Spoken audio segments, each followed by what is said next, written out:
There we go. We hit the 30 mark.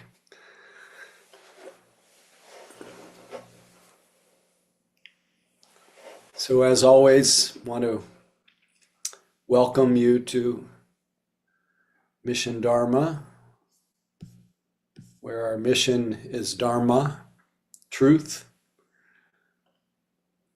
the way things are, the possibility within each of us of at any moment to be free, be liberated, to wake up.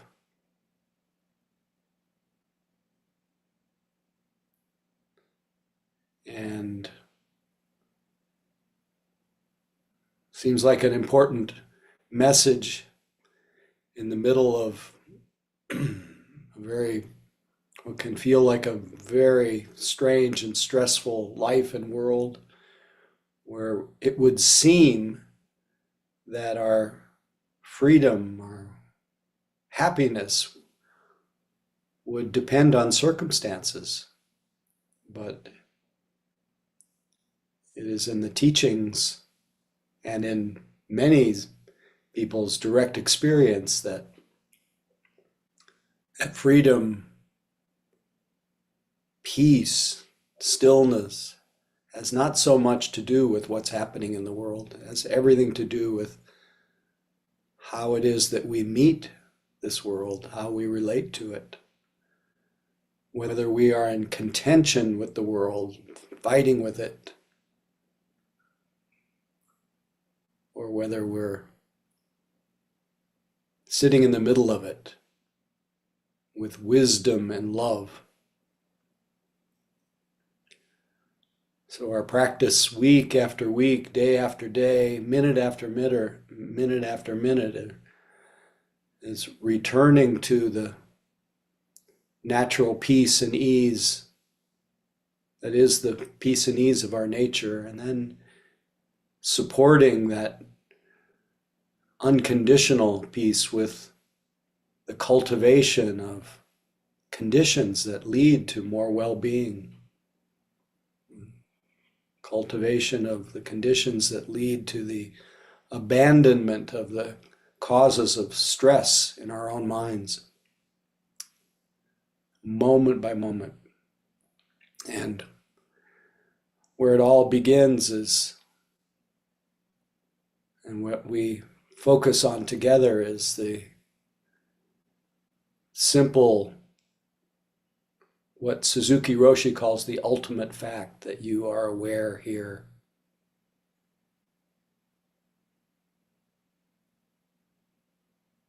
And that being aware is so impersonal in a way. It's nature. It's not your awareness. It's just what we're born with. And yet this very impersonal element of our nature, if we are in touch with it, it casts a calming, steadying, stilling effect on everything. When we are not in touch with it, we wander a long time confused. So together we remind ourselves of this ever-present wakefulness and clarity. And moment by moment, with the help of each other, with the support of each other, we strengthen our remembering of this simple fact of being aware. And we follow in the Buddha's footsteps, you could say, his recommendation that the key to staying aware is anchoring the attention in present time. And what is most obvious in present time is this body and its senses. So let's close our eyes together and from the inside feel the sitting body. We'll say hello to each other later. I forgot about that.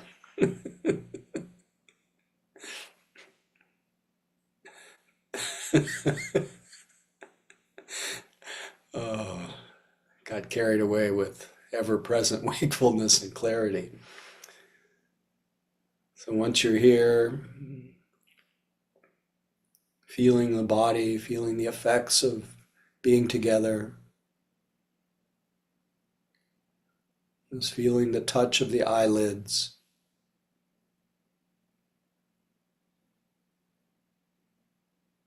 feeling the touch of the lips, the touch of the hands, the touch of the rear on the cushion, the chair.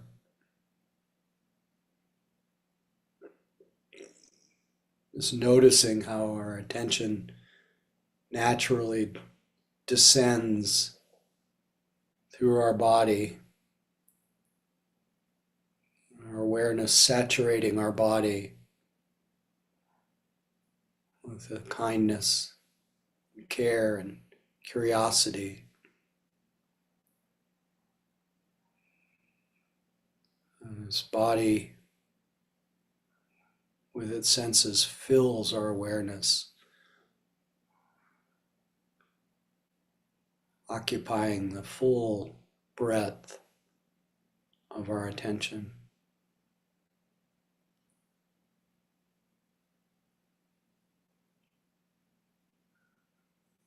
And just noticing the simplicity of just feeling our body sitting, even if it's unpleasant.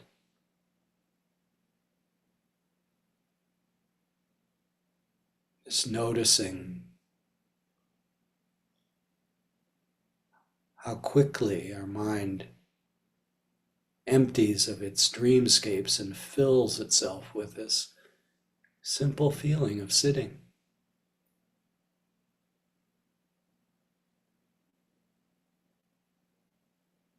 How accessible is the touch of the breath as our body breathes in and out. The touch of the breath as it breathes, as it moves in and out of our nostrils, as our chest or belly rises and falls, as our whole body expands, however it is that you feel the touch of the breath. Just sink into that.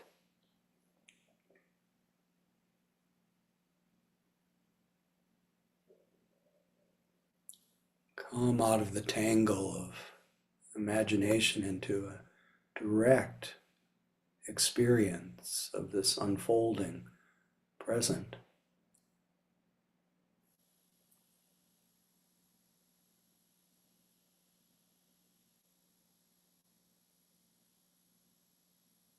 Letting go of all your previous preoccupations and to-do lists, unfinished business.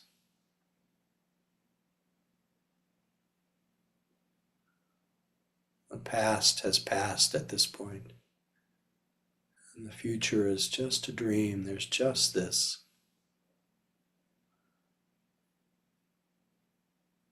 The touch of reality. Just this moment, just this breath, just this body.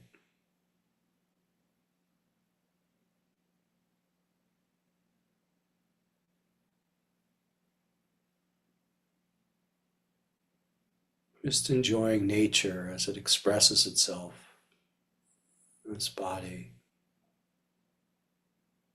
And the body just breathes all by itself. And feel the earth, the heaviness, the hardness. Feel the temperature, the fire element. Feel the moisture, the cohesion or solidity, the water element. And we feel the breath, the air element. vibration,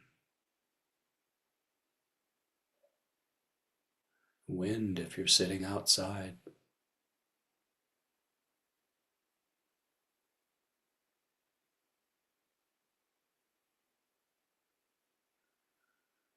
It's back to nature, back to our nature.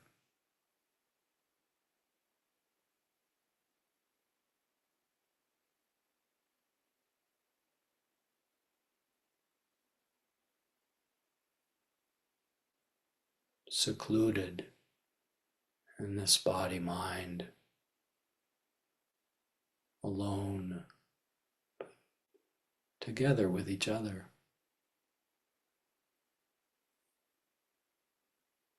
Just this moment.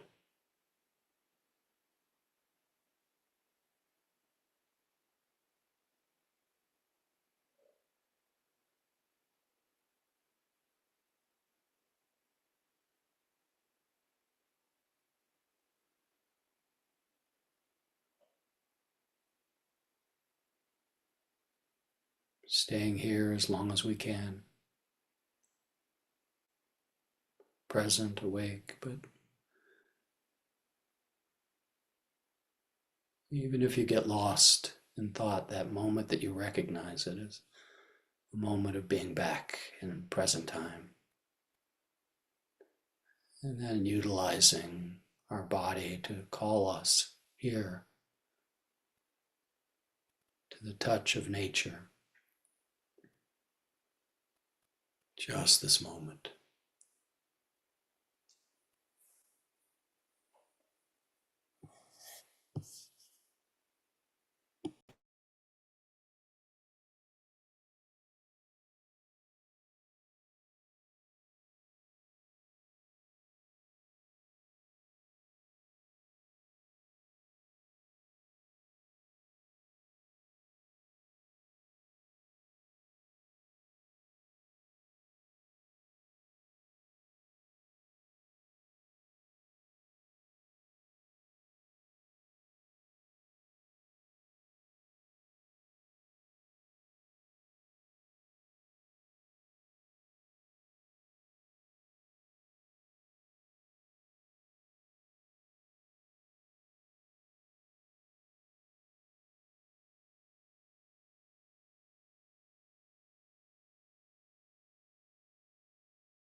Just being aware, just resting in that state of lucid awareness, receiving the body's experience of its own breathing, or whatever else presents itself, other sensations, sounds, moods, thoughts, all remembered, noticed in the light of being aware.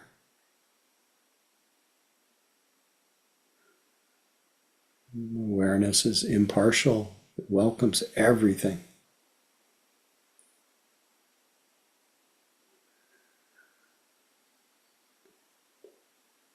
And yet it remains untouched, unmoved, just noticing without any agenda other than to notice. Feel the touch of the body, breath, all the senses, and notice the thinking mind. Just this moment.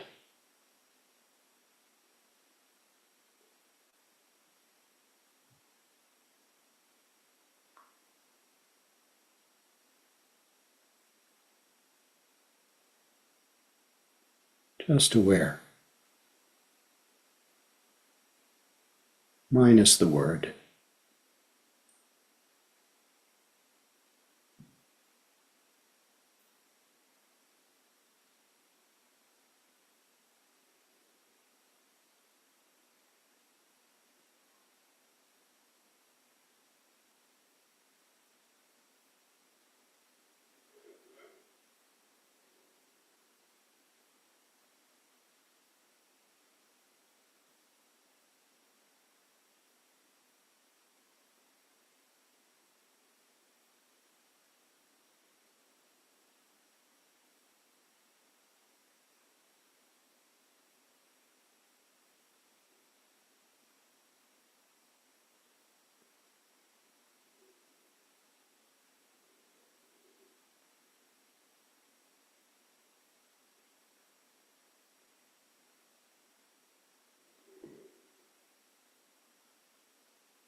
Awareness, minus the word, is clear, empty, not made of anything, shining.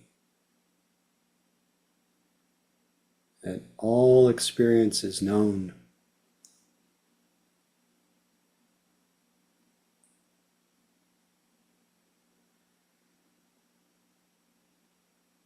It's outside of time, so it's ever fresh. Every moment then is a new beginning.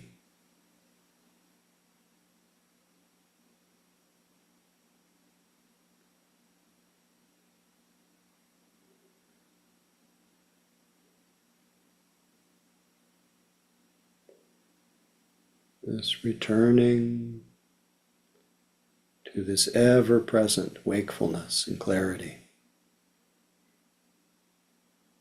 supported by the anchor of the body and all the phenomena.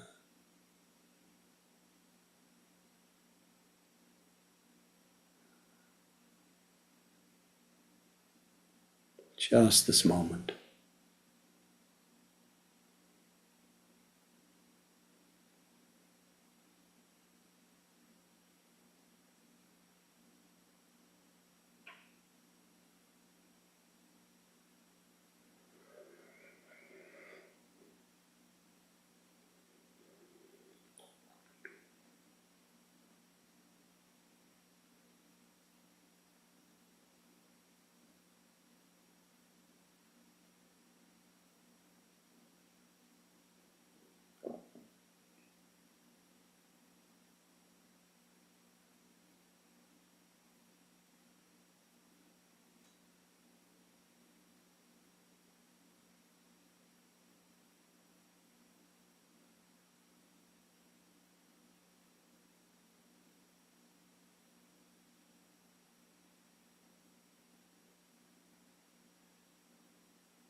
Thank you so much for your practice. Thank you for, just while it's on my mind, thank you for supporting this present time awareness. Now, I think that we have, since the beginning of COVID, we have, not everyone here, of course, some of you are new, but we've been sharing these, helping to wake up together more than 300 times since the beginning of COVID. More than 300 Tuesdays. 6.5 years now, almost. And that's 6.5 years of, at least for this time, people being a little bit more continuously aware and supporting others to be more continuously aware and being supported by others. And it's,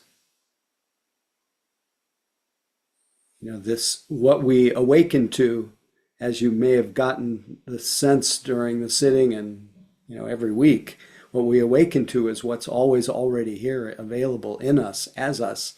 I talked about it tonight as ever present wakefulness and clarity, nature that so easily is lost, and it's free, being aware.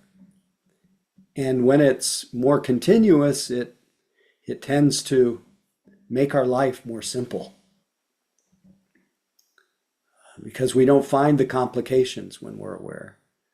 We don't find the strain, the struggles, other than moments of strain and struggle. But those strains and struggles become workable because they show their momentariness, their discontinuity, how there's one moment where there's strain and struggle, and then there's another moment when there's not. And we're able to develop that and recognize that simplicity. Like, I don't think that, well, let's see how I can say this. During the sitting tonight, maybe you may have been long gone, but I was really interested to just sense what, and wanting for you to be able to play with and experience being aware minus the word, because we so much live in words, and they're useful for our communication exchange. But when it comes to our immediate and direct experience, words only point, and they can sometimes obscure. And so when you drop the word aware, I don't know how many of you got a sense of it tonight. You see that there's still awareness, there's still minus the word, and it's clear, and it's boundless, and it's free. And in fact, in the Tibetan tradition, they'll start singing how boundless and free is the sky of awareness, very sky-like, our mind, because it's like the sky that welcomes everything equally. And then it is imbued with light, that light of cognizance, which also, like the sun, shines equally on everything and is non-reactive. It's responsive.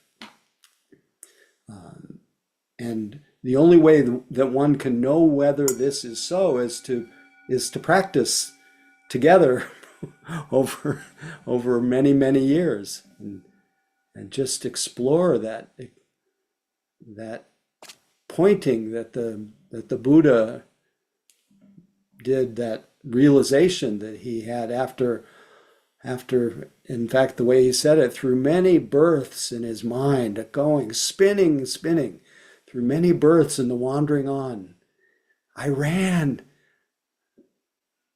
searching, but not finding the maker of this house. There's nobody in there. Oh, house builder, you've been seen. You can't build another house again and get away with it. I see what you're doing. My mind has gone to the unconditioned, he said. And that unconditioned is not exotic. It's just our present awareness. It's not conditioned. It's just nature. And just, I don't know, have you gotten a taste of this as you practice how simple life gets when you're aware? How complicated it gets when we're unaware? Just that distinction.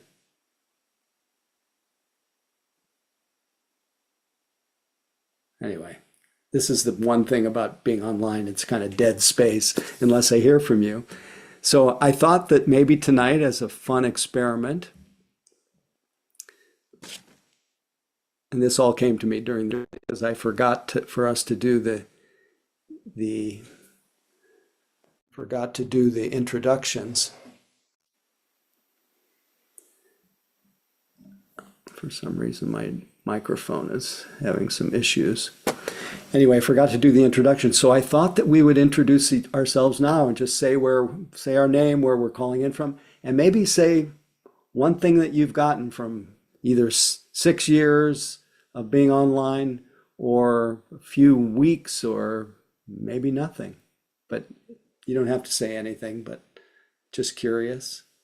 Feel free to unmute and say hey. Hi, Jim from Southwest Washington State. Hey, Jim. And in the 6 years or so, I've gotten some peace of mind. Beautiful. Beautiful. You've discovered the natural peace. Anyone else? Keith from Berkeley. I'd say a sense of home on Tuesday nights. Beautiful. Doesn't get any better than that. Home.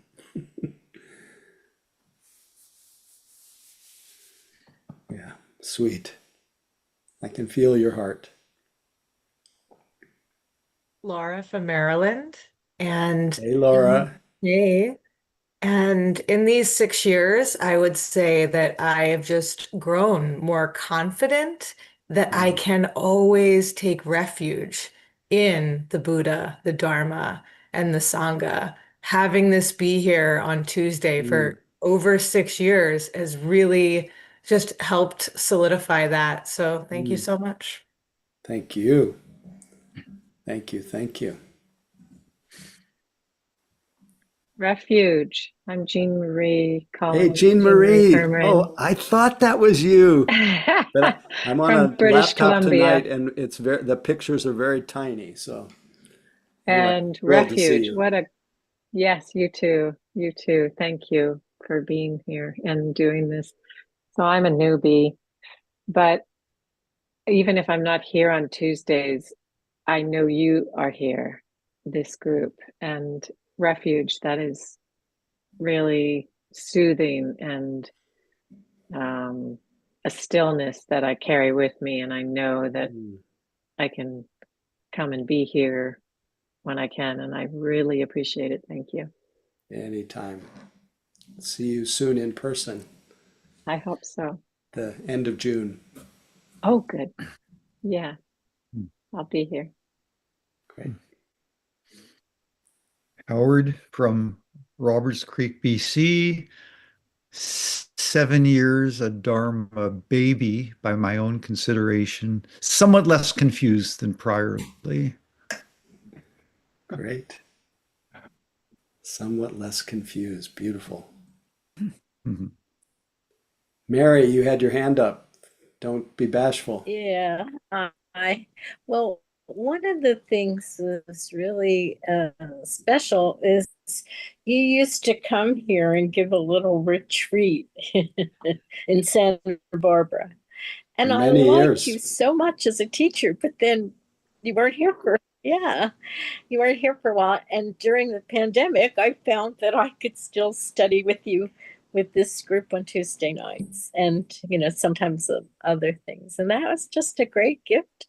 Thank you so much. And it is really a refuge. I look forward to every Tuesday night. The world has been very difficult in the last year or so, and I think we need this more than ever now. So thank you so much, Howie. And Thank everybody. you.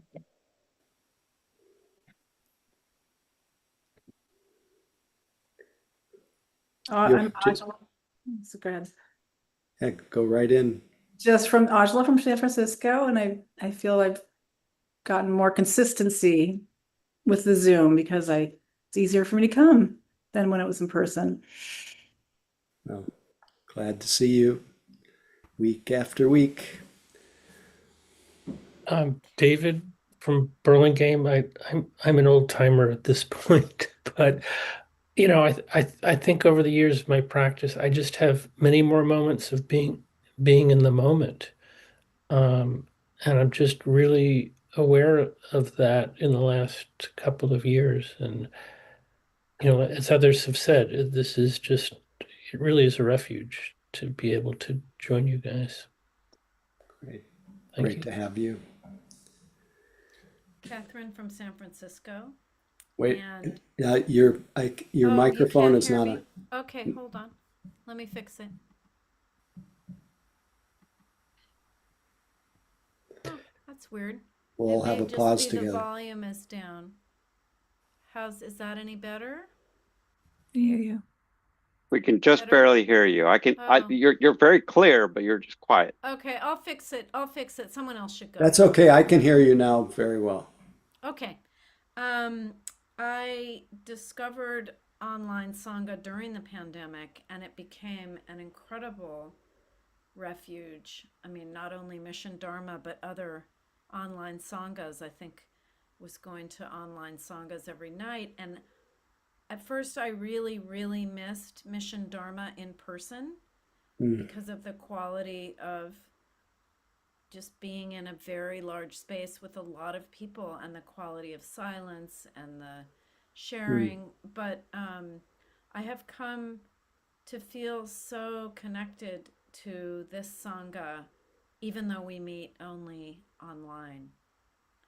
So to me, this is both community and Dharma community, and also always a place that I can rest, because I'm not a person who's very good at resting.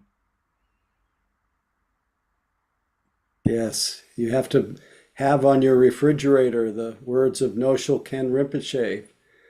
For you, he wrote these for you, Catherine. Rest in natural great peace.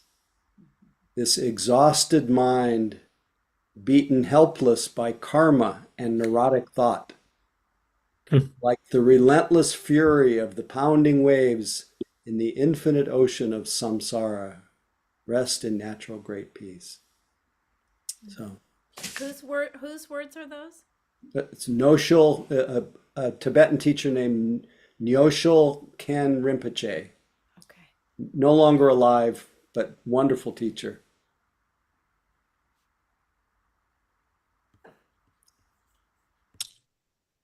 Hello, Hi, Carol Cassidy from Petaluma, and Carol. this is my third time in your group.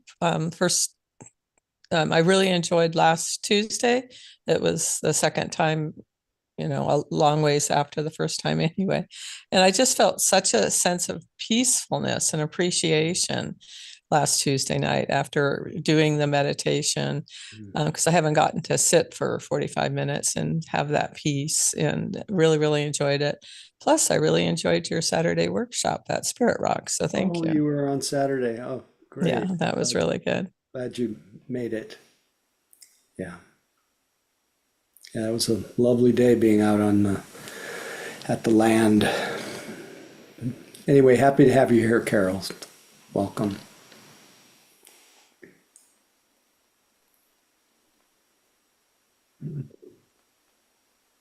Anyone else willing to show your face?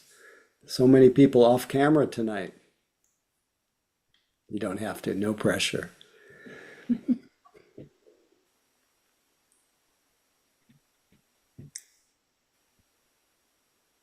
I can go. Can you hear me, Howie? Yes. Okay. Um, Hi, Jacqueline. Hi, Jacqueline. I'm zooming in from Brooklyn in New York.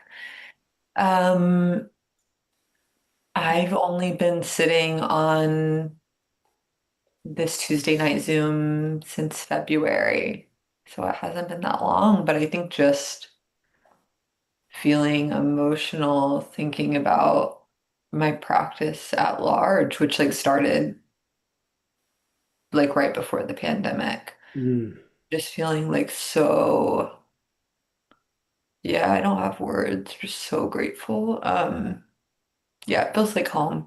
It feels like I'm okay, everything will be okay, and I can be with whatever comes up. And on Tuesday nights here, I'm like, I kind of rarely sit on my cushion. I usually like go for my cozier couch. So my body pain is like pretty, it's intense. And it's like I really don't, it's pretty unpleasant. Um, but I get through it every Tuesday. So it's okay. Yeah. Yeah. Wonderful. Thank you Anyway, so much. glad to hear. Okay. So let's see what our timing is. Okay. Did have some stray thoughts, and part of it was inspired by being at Spirit Rock on Saturday, and I thought that I would bring a little bit of the flavor of what we did that day. It was entitled Calming the Restless Mind. And in a way, the restless mind is just, in a way, it's like, who is it? Bhante Gunaratna says, sometime in the process of meditation, you'll come to the sudden realization that you're completely crazy. Your mind is a shrieking madhouse on wheels barreling down a hill, utterly out of control and hopeless. It says, no problem. It's always been this way. You just didn't notice. So this shrieking madhouse, this thinking mind that is really a source of, it's, on one hand, the shrieking madhouse is a source of a lot of stress, but thinking mind itself can be a source of great creativity and wonder and just the mystery of the thinking mind itself. But for most of us, so much of what we experience as stress doesn't have so much to do with the world. It has to do with the way that we relate to it. It's the way that we think about it with our mind. I think maybe I have it with me tonight. With our mind, from the Dhammapada, it says, we are what we think. All that we are arises with our thoughts. With our thoughts, we make the world. Speak or act with an impure mind, and trouble will follow you, as the wheel follows the ox that draws the cart. We are what we think. All that we are arises with our thoughts. With our thoughts, we make the world. Speak or act with a pure mind, and happiness will follow you as your shadow unshakable. How can a troubled mind understand the way?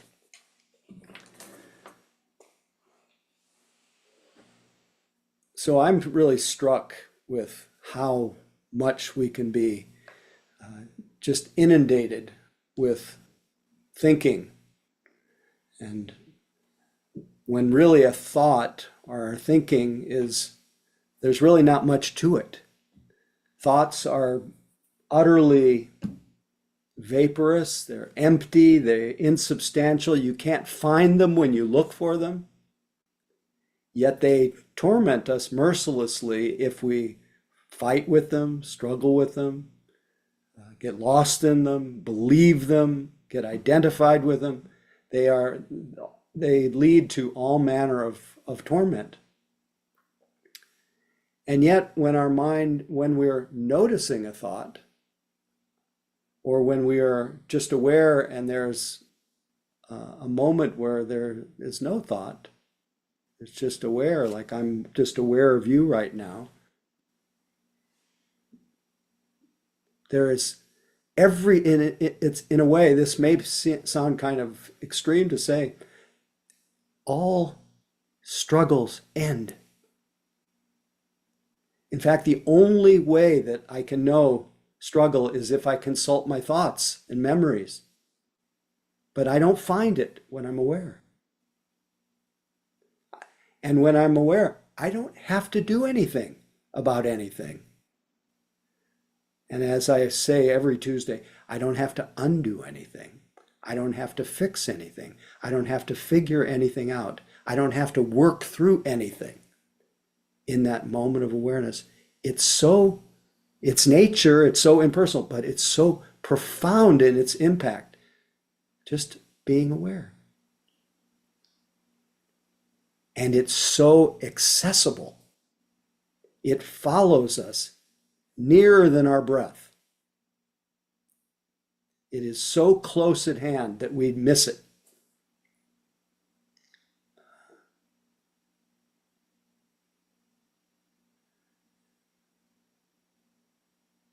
And yet, if we actually train this habit or appreciate it more, just those simple moments all through the day, just being aware, oh, where's the struggle now? Where's my insufficiency? Where's my big problem?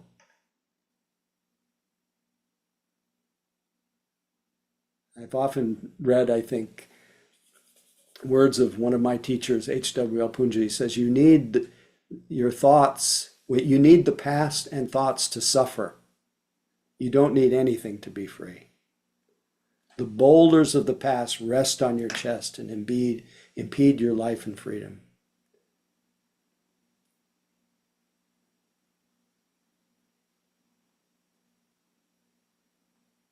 So that one kind of stopped me for a moment. So I need the past and thoughts to suffer. I don't need anything to be free. So if we're living in our thoughts are often telling a story. And it's through our thoughts that we can think about our lives. And it's a wonderful thing to be able to think about our lives, to be able to take these moments, which is really all our life is in a sense. It's just moments, and take it and turn it into a narrative, and then a narrative that we can share with one another. To be able to call on things that have happened before and dream about things that may happen, all that we make with our thoughts. But if we mistake that narrative, that version of ourselves that plays in our mind, if we mistake that for the simple reality, then we tend to live, because that narrative is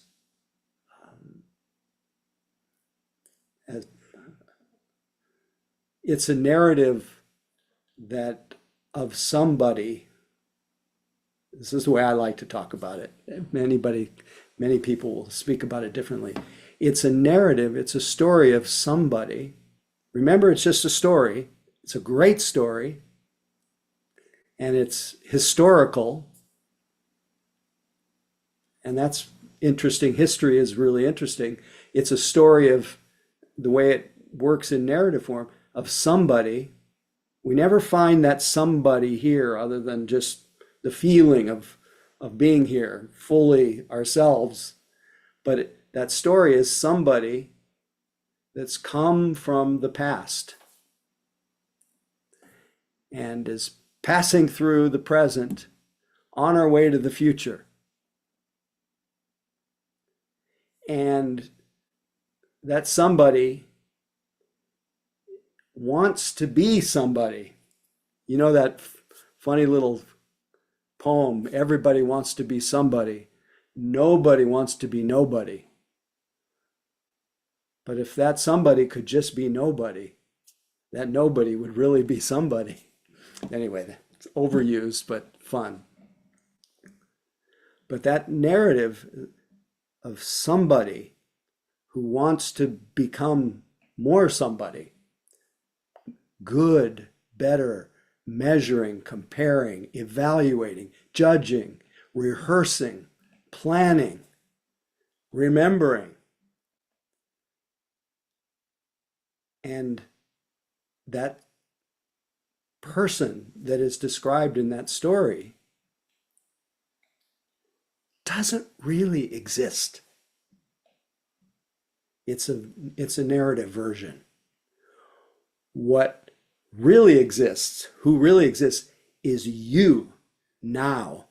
So juicy, so indescribable, so awake, so much filled with the qualities, like when Keith said, I found a home. You know, just this immediate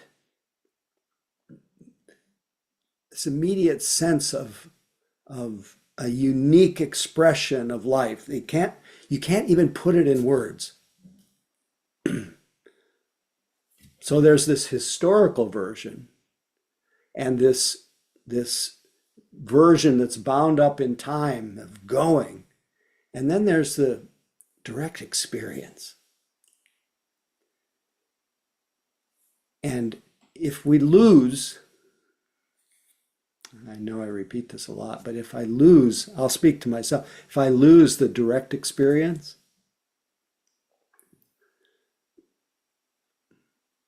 I don't know about you, but my body gets extremely tight. I get tight, my breath gets short, I feel much more amped up, and if I lose this, I get amped up and I start living in the version of myself that plays in my mind.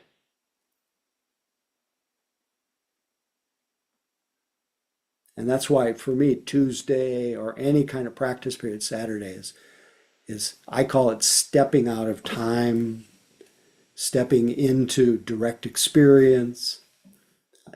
That day, calming the restless mind, I followed exactly what the Buddha told us to do. How to actually calm this discursive mind, how to go from being lost in it, identified with it, carried along by it, to noticing it and noticing its discontinuity, noticing how the thoughts come and go. But how to do that, and then how to work with your mind, even because our mind is so conditioned by our past practice, the habit of being so identified and caught in thinking and not paying attention to it. It's created a lot of conditioning. So let's see, how am I doing on time? Oh, great.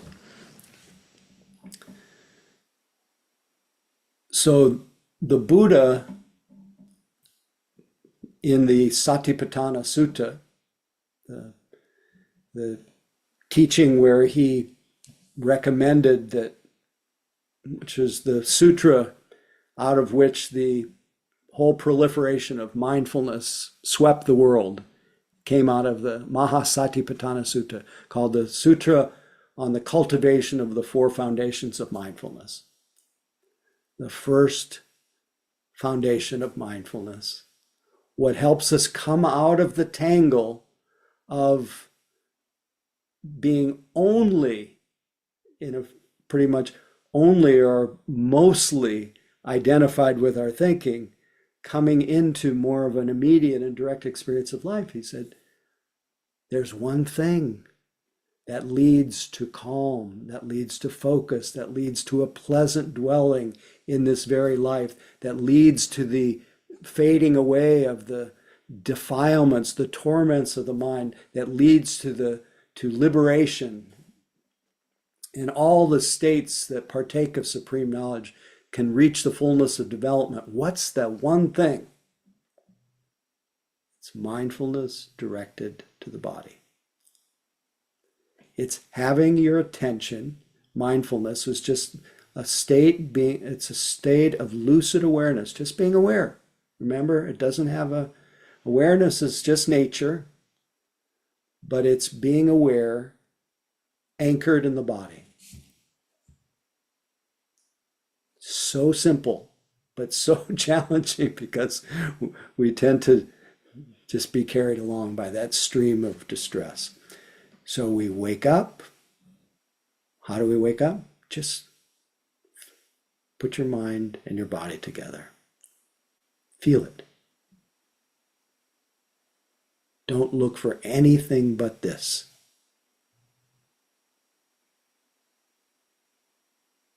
And I don't know about you, but when I do that, the body starts to settle. Mind stills for a moment.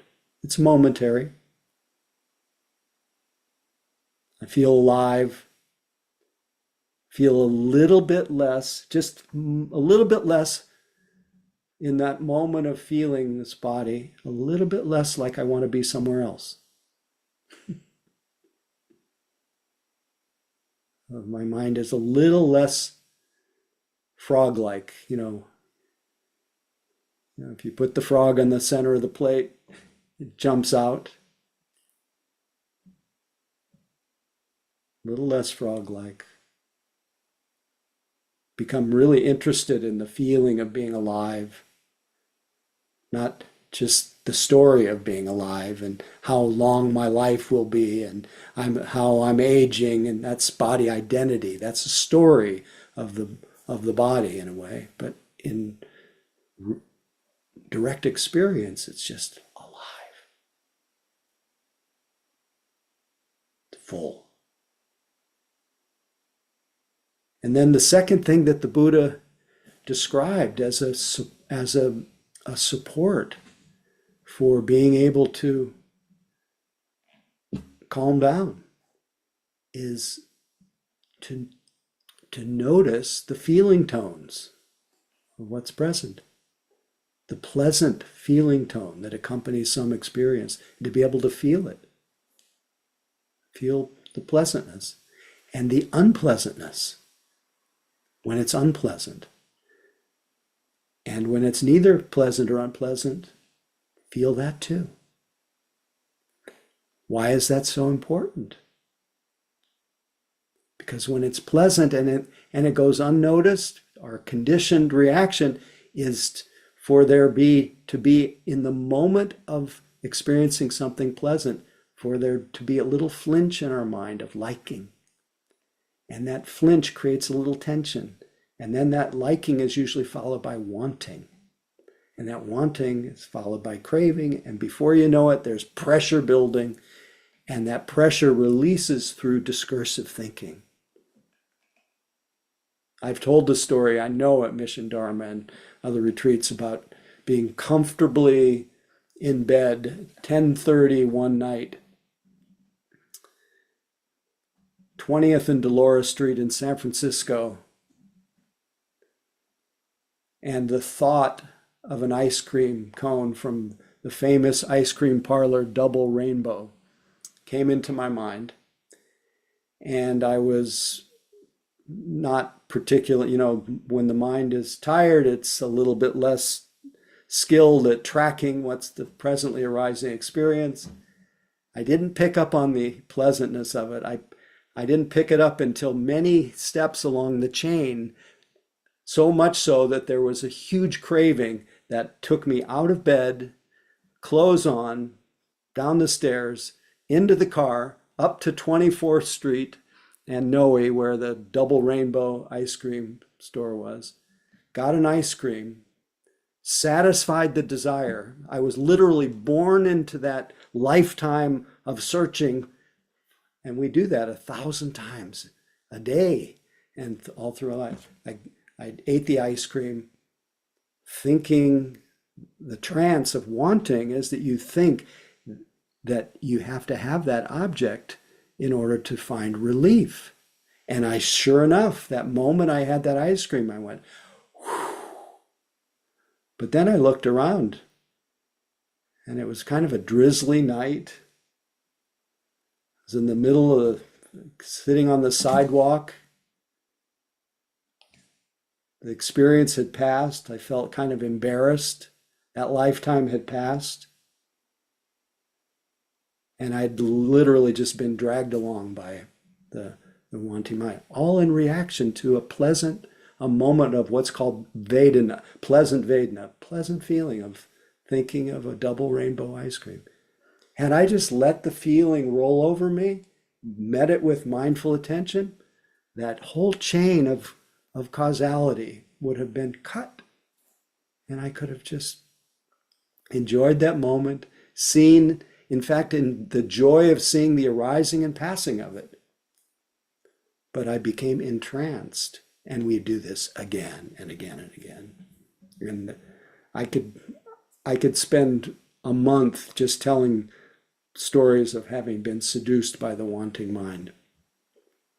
And I'm sure all of you could too.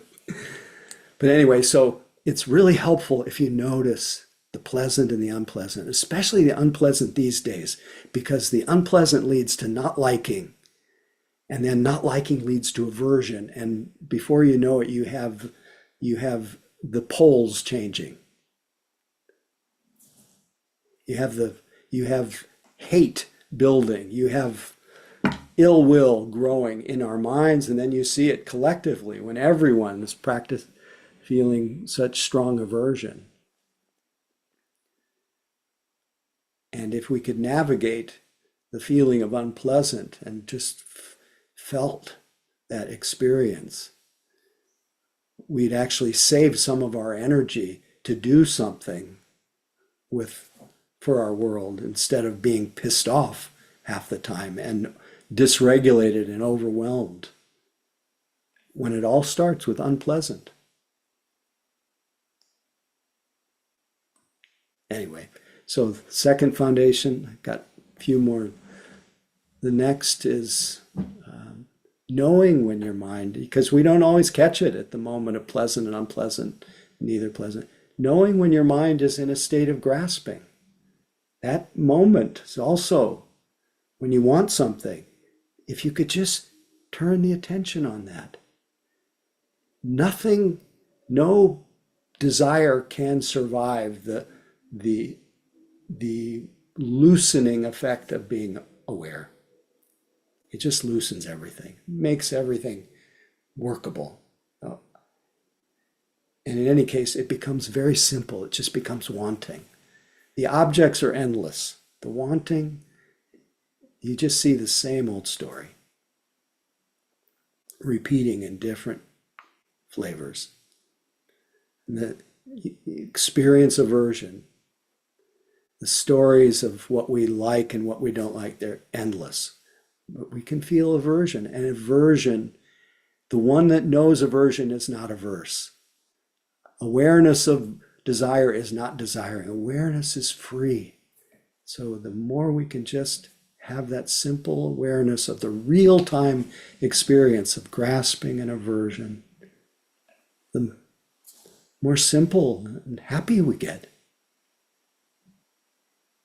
Knowing when our mind is deluded, confused, just to notice, oh, this is what deluded mind is, rather than being incarnated as the deluded one. I'm crazy, I'm this, I'm that. Just noticing, oh, this is what delusion feels like.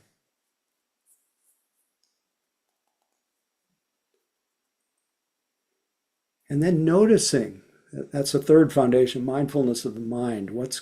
Notice when my mind is free and open. Notice when my mind is contracted. Notice when it's just to notice. The through line through all of these is this simple experience of nature, of being aware. It's the secret.